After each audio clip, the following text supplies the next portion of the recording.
Hello, YouTubers. Joe Kersey here on Friday, November 22nd, 2013 at 12:04 p.m. Eastern Time.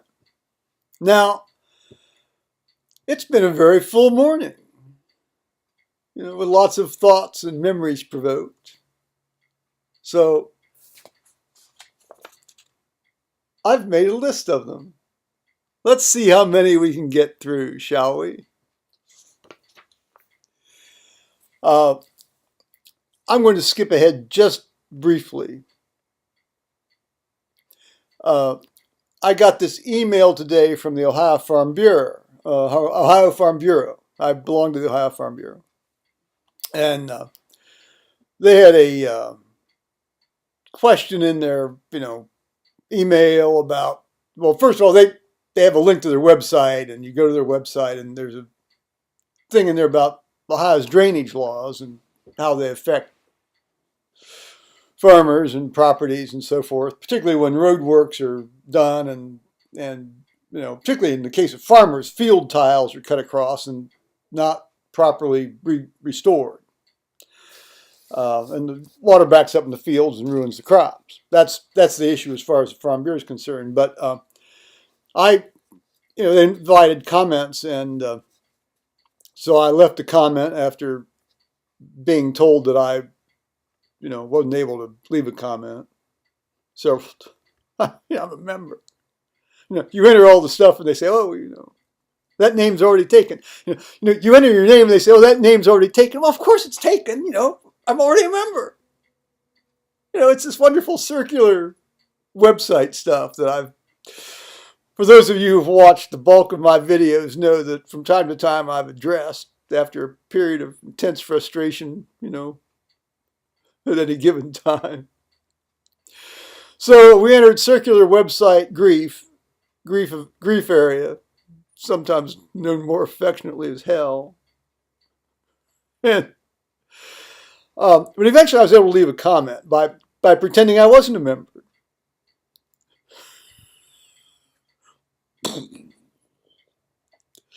So then, further on, not being deterred by that, I went further on into their website, and it says renew your membership. Well, every November is when I renew my membership. I think that's when everybody renews their membership.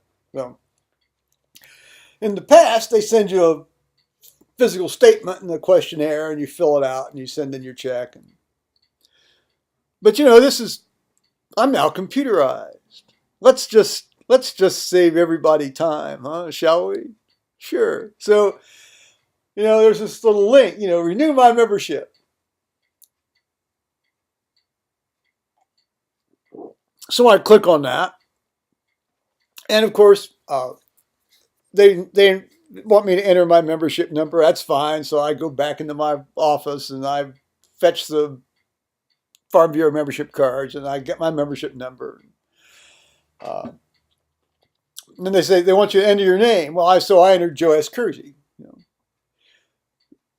which is my name. That's how I sign everything. But apparently they didn't want me to use my S. They wanted just Joe Kersey. All right, fine.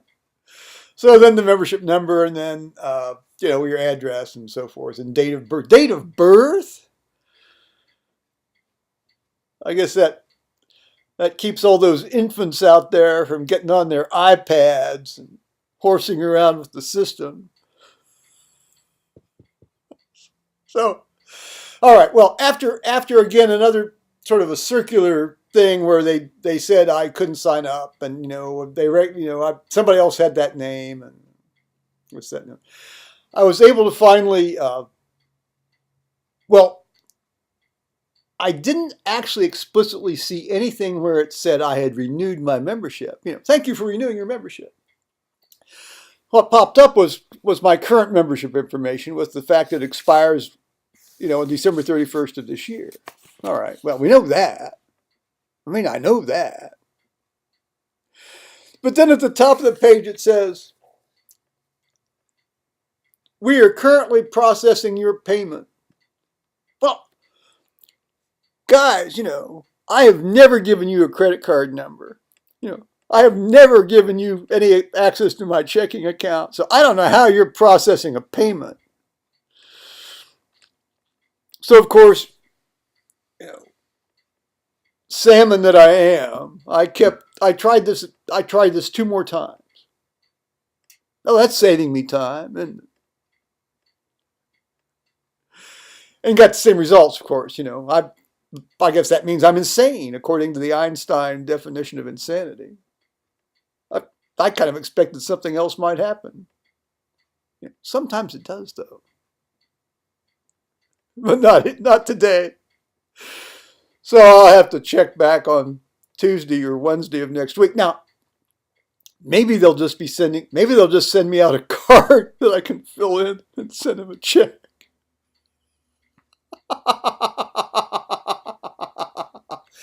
They need to get a new IT guy down there at the Ohio Farm Bureau. But I'm not going to go to all the effort to try to tell them that, because they may not recognize my name. Well, that's a bit far afield from what I really wanted to talk about, but that's okay. I'll talk about that now. You can sort of loosely call this, Joe's trip to Giant Eagle. First of all, it's raining. It's raining fairly vigorously, and has been doing since around about a little bit before 6 o'clock this morning, and enough that you got to run the wipers, at the constant rate, not the high rate, the constant steady low rate, which you can't just use the interval thing, and you really do need your lights on today. So it's some serious rain for us, and so on the way down, I noticed that there's this highway patrol guy sitting. You go down Powell Road, and then you turn into this little back area, and then you go around to another back road. It's one of these access things into around the mall stuff. Access roads.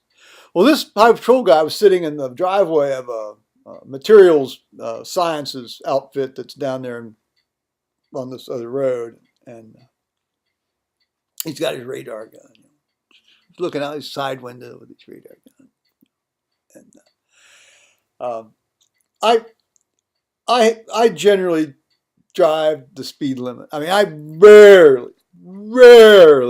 I certainly don't intentionally go over the speed limit unless I'm caught up in traffic going so fast that I have no choice.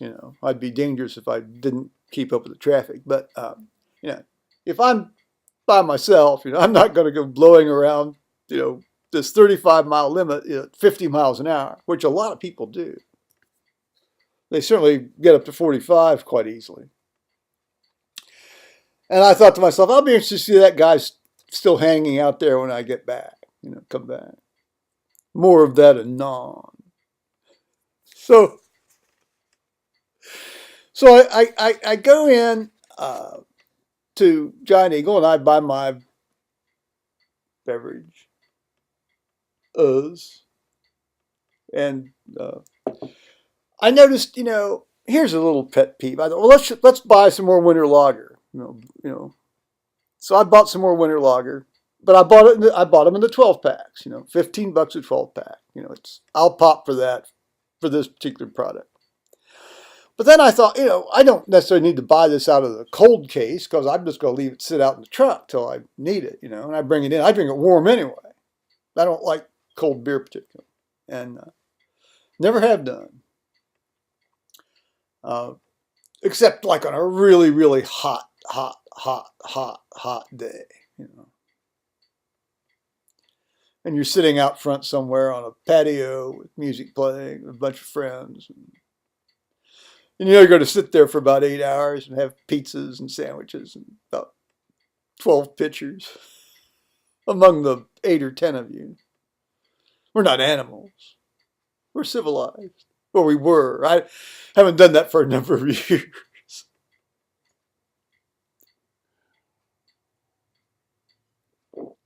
So I went down. Generally they have these things at the end of the road. They have the end of the road displays.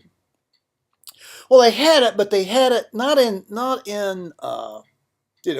the 12 pack boxes, or even in the full cases. In which cases, sometimes they'll have a full case of these things, an actual case. But they had it in 6 packs, arranged in boxes that clearly at one point had been a case, because they'd cut the bottom off. Those box cutters, the things you can't take on airplanes anymore. They're gone. I can't fly with my box cutter. What am I going to do? And but they wanted $9 a 6 pack for this stuff. Now, if a quick calculation will reveal, even though there are no revelations in general surgery, a quick calculation will reveal that that's $18 a 12 pack. Compared to the price of $15 a 12 pack that I was buying. Now, this just smacks of intellectual dishonesty to me. It's not fraudulent behavior, because it's clearly, it's well marked. It's not hidden. They're not trying to hide this. They're not trying to be deceptive. Well, that deceptive. But there's just something about this that annoys me very, very much. Particularly, since in Ohio, the tax on beer is far higher than the tax on wine or spirituous liquors.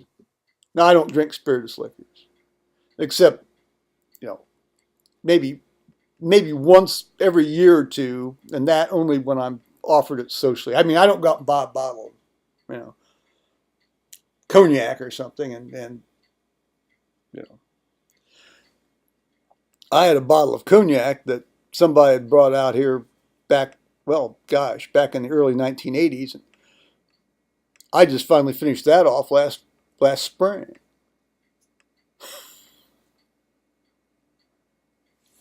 And when I say finished it off, the thing only had about this much left in it anyway. So, and most of that wasn't that wasn't drunk by me. That's drunk most by the person that brought it out. Persons that brought it out. That's another story from around 27 some years in the past. Perhaps you'll hear it later. Not today, though. Anyway, so after sort of, having a little bit of mental fun while I was picking up this beer, I then proceeded to check out, and the good Matt was waiting on me. Now, Matt's waited on me before, and he's familiar with the wine, the wine case discount and so forth. So you don't have to try to tell Matt that there's a wine case discount and try to convince Matt that there is indeed a wine case discount, so forth. No, he's very efficient, and he generally doesn't engage in a lot of chit chat. I don't mind a little chit chat, particularly if it's somebody like Matt. But he says, having a good weekend, this weekend, and not in the sense he wanted to make a date with me. He just, he sees I'm buying, 3 12 packs of beer and 4 boxes of wine. And I said, yeah, every weekend's a good weekend. I said, unless of course it's not. You always have to allow for that possibility, don't you? I always like to give a complete answer to any question I'm asked. If you ask it, I presume you want an answer. See, little pleasantries have always, this sort of social convention has always kind of eluded me. I figure if you ask me a question, you want an answer. So that was that. But I got thinking afterwards. One of the good things about today's experience was you didn't have and it's always a guy. I mean, it's always a guy. It's never a woman. A woman doesn't do this unless they're just insane. Which in certain areas of town you get, but generally up here in the suburbanoids, these people may be very self-obsessed, but they're not insane. But it's always a guy, and it's always a guy, and it's always one of these guys. It's about 6'3", and he's probably, well, he's a little bit overweight, but he's not obese, and he generally has some sort of athletic attire on, some sort of Buckeye shirt or football team shirt of some variety, and he sometimes has one of these little vulva beards, and he's generally got, and see, and this is what makes these guys act like a chick. He generally also, this is a guy, by the way, this is a guy who's got a stack of coupons about this thick in his hands.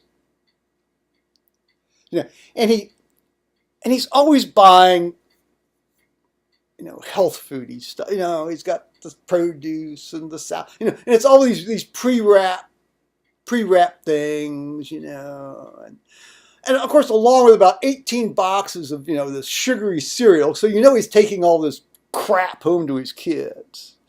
So he can get them all, into a pre-diabetic state and hopped up on all this crap.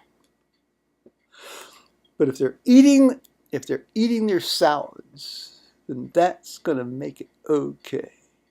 Anyway, fortunately, I was not beset with one of those individuals today, who always turns, looks at my stuff on the conveyor belt behind his and says something along the lines of, "You like that stuff?" Or "Having a party?" Or, planning to get one on? And he's like, what do you say?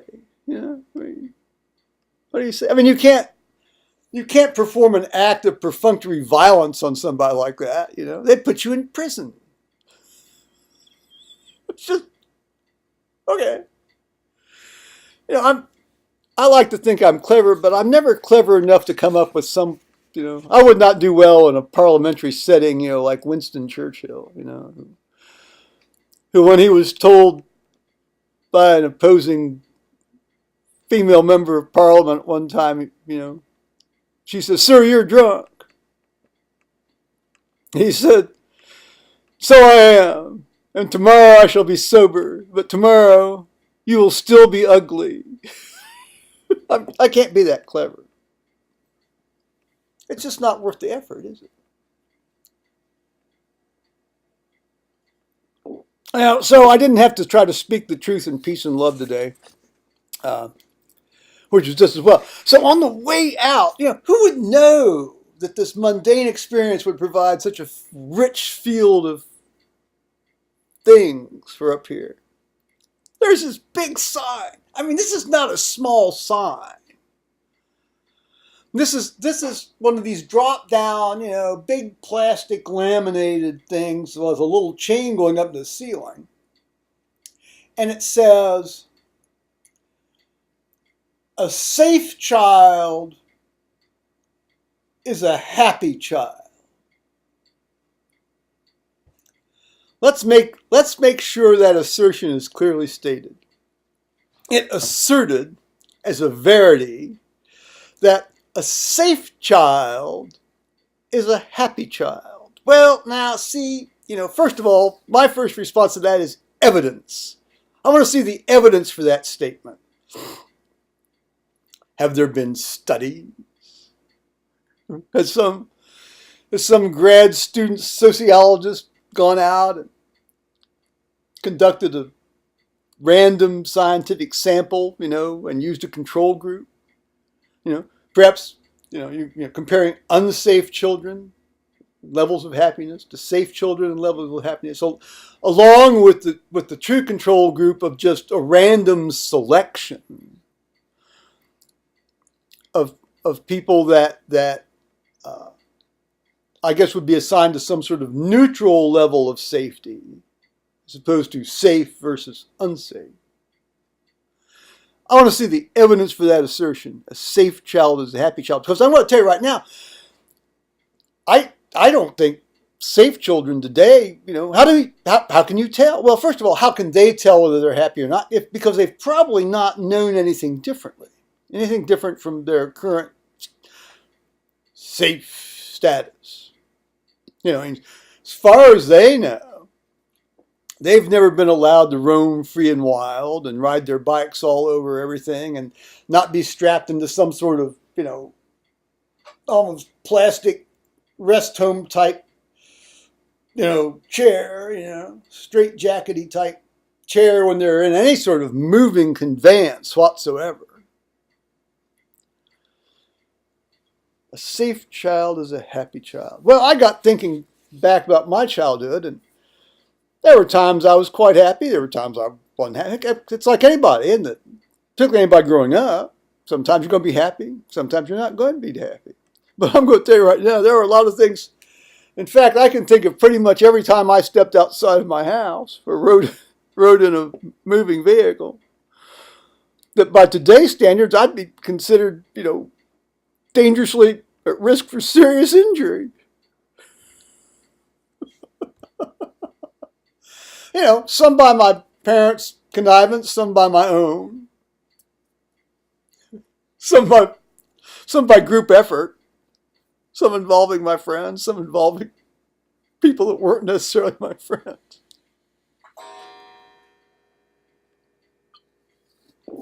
Let us recount some of those. Going up and playing in the hayloft. Well, not only did I play in the hayloft at our place, both the barn where, at the location of the house immediately, but also we had a barn way in the back field. The floors in these things weren't necessarily safe. There were holes in them. And the holes were hidden under the hay. Also, you had to climb up these steep vertical wooden makeshift ladders to get up there. This was not treated lumber. This wasn't. These things weren't lag screwed in. I mean, this was just you had a 10-penny nail holding this thing in, on either end. Yeah. So let's play in the hayloft. Well, not to mention the fact, there's all sorts of vermin up there, and and there's bats, and then of course mice and various, other venomous entities that you could run into. Not to mention the fact you can fall. I remember a particular time when we went down to this neighbor's barn, and there's a pile of hay at the bottom. There's a pile of hay, straw hay. Well, it was more. Well, it was a mixture actually. And we were up this hayloft. It wasn't particularly high. It was probably about 8-9 feet. And people started jumping off into this stack of hay. I wasn't feeling too thrilled about that idea, but okay. So of course I landed right on my tailbone. There was an electric shock went up my spine into the base of my skull, and I thought, well, that's it. I am now crippled. I'm going to be in an iron lung. That's what went through my head. I kid you not.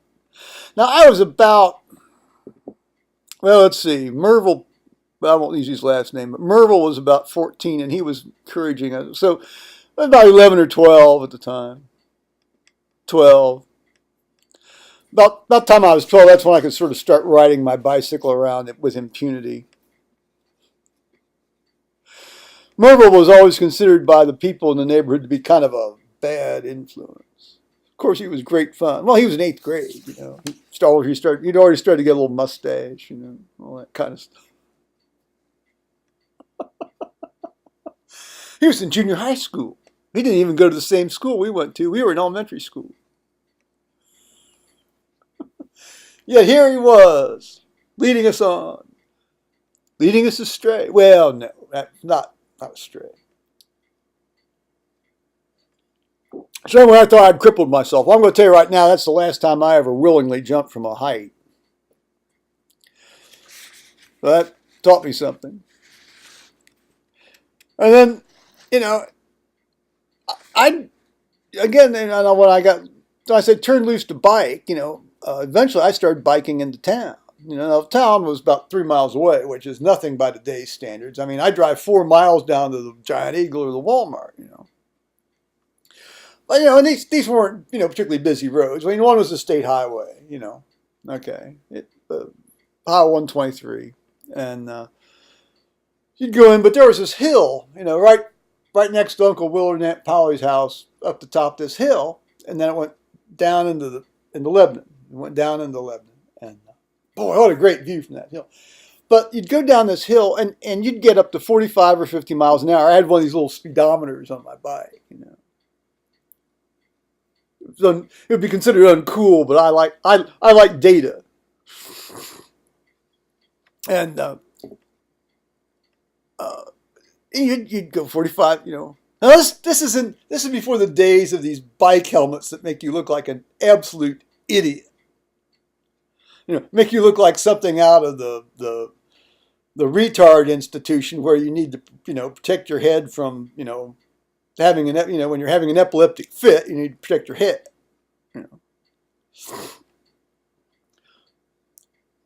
No, we're just going down the hill enjoying that. Now, of course, the downside to enjoying it going down is meaning that you had to walk your bicycle up this bad boy when you were on your way home. So I'd go in, I'd visit my buddy Mark, and we'd run around on our bikes, and occasionally, sometimes his dad would put our bikes in the back of the station wagon, and we'd go out to the state park and bike around, Great fun. I even, just for the hell of it one time, he even let us bicycle down Fort Ancient Hill. Now, for those of you who don't know, get on Google Earth and go out and look at Ohio 123 going out of Lebanon to the east or southeast, and you will see this hill that drops down the Little Miami River Valley, and it's called Fort Ancient Hill. This thing is a massively angled drop. It's as hard to go down as it is to drive up. Now, Mark's dad was going to drive us back up, but he let us go down this on our bicycle. What a great experience! Oh, love it. Sometimes I wouldn't get back home till, just about twilight, late twilight. Yeah. A safe child is a happy child. I don't know whether I was safe. I was a happy child doing that. I'll tell you that right now. And then, and sometimes Mark would come out my place. We'd get up on the roofs. We'd get up on the roofs of the outbuilding. Now you couldn't get me up on the roof today. I'd have an MI and drop dead. That's just how it would be. But then I wouldn't, then I hadn't had a bad experience of falling off a roof. Which I did, in 1988. November 12th, 1988.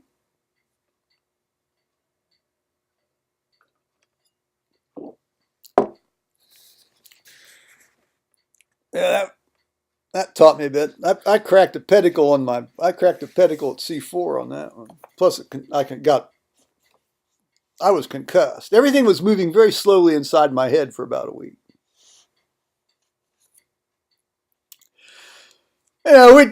We'd go out, we'd play in the old abandoned hog houses, which were basically nothing more than a raft of rusty nails sticking up out of the ground or walls waiting to snag you and give you tetanus. Well, we all had our tetanus shots. But, you'd get one of these puncture wounds, and you don't want to horse around with that, Particularly when that basically you've been given a moderately deep injection of animal manure. I mean, really old animal manure too. Oh, and then driving the tractor. Well, when I was 13, my dad let me help with the disking. And you're on a Ford 8N tractor, and there's no seat belt, there's no roll bar. I mean, you when you're going over the plowed ground, you're being beaten to death on the seat. So you stand up on the little foot platforms, and you're looking back, and you're hanging onto this, non-power steering wheel, and you got to keep your thumbs up. Otherwise, if you get snagged by the sprongs or sprockets or things that hold the wheel on, you're going to break your thumbs off. You don't want to do that. You don't break your thumbs off. You'd be like Flipper afterwards. You go like flip, flip, flip, flip, flip, flip, flip, flip, flip. And of course, when I was younger, I would ride with my dad on the tractor while he did stuff. Now he wouldn't let me ride when he was plowing or disking. But if he's just going back to take hay to the cattle or do watering of the cattle, he'd let me ride with him. And right next to him, of course, you have to hold on to the fender flanges, and brace yourself. There's not like a little jump seat in an enclosed cab for your child with a seat belt. This is like holding on for grim death. Actually, as I got older, he would let me ride with him when he disked. Just hit the wrong bump and pop over the edge and get run over by the disc. Oh yeah. That would have the child health Nazis in an uproar today. I mean, just in an absolute lather.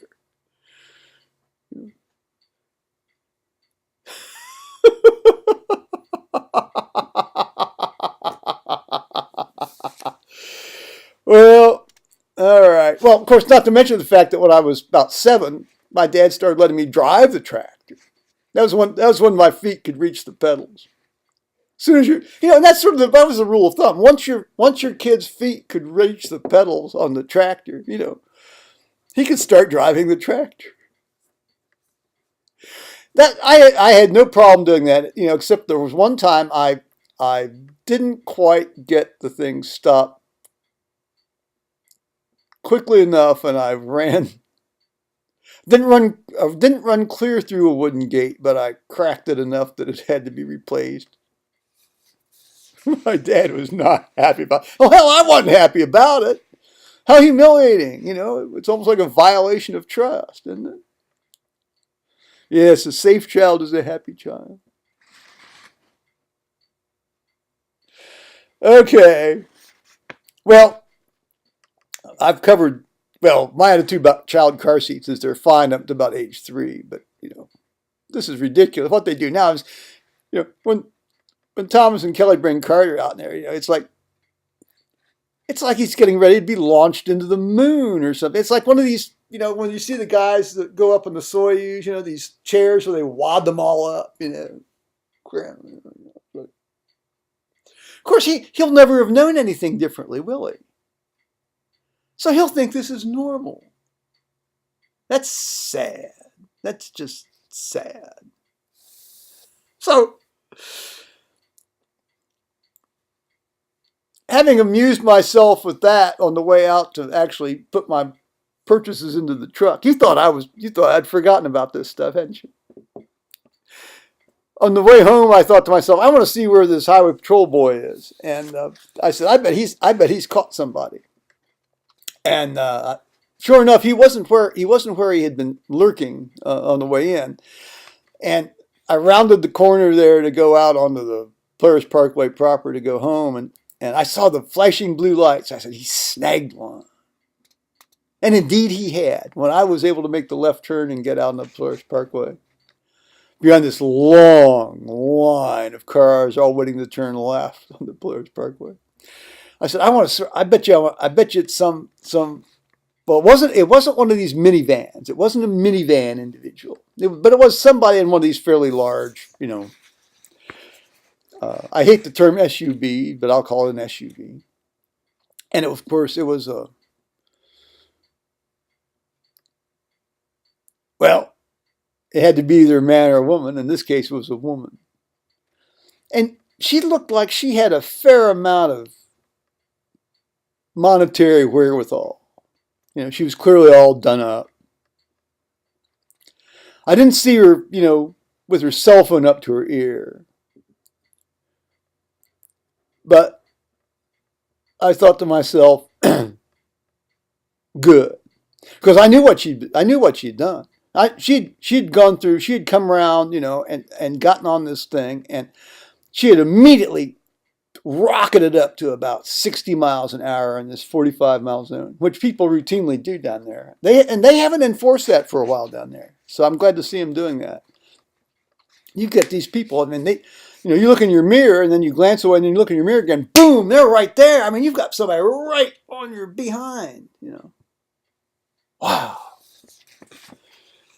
Well, I really don't wish ill luck with the traffic police on anybody, but on the other hand, if you're being a low life so and so,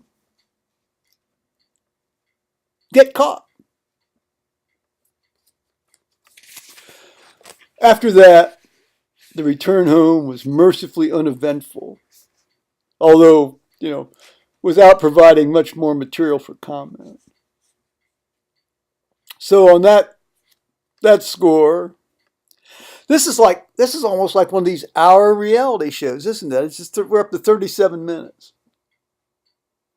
If I could sell 20 minutes of ads, I could have a series. Oh, all righty now. Bye-bye, YouTubers.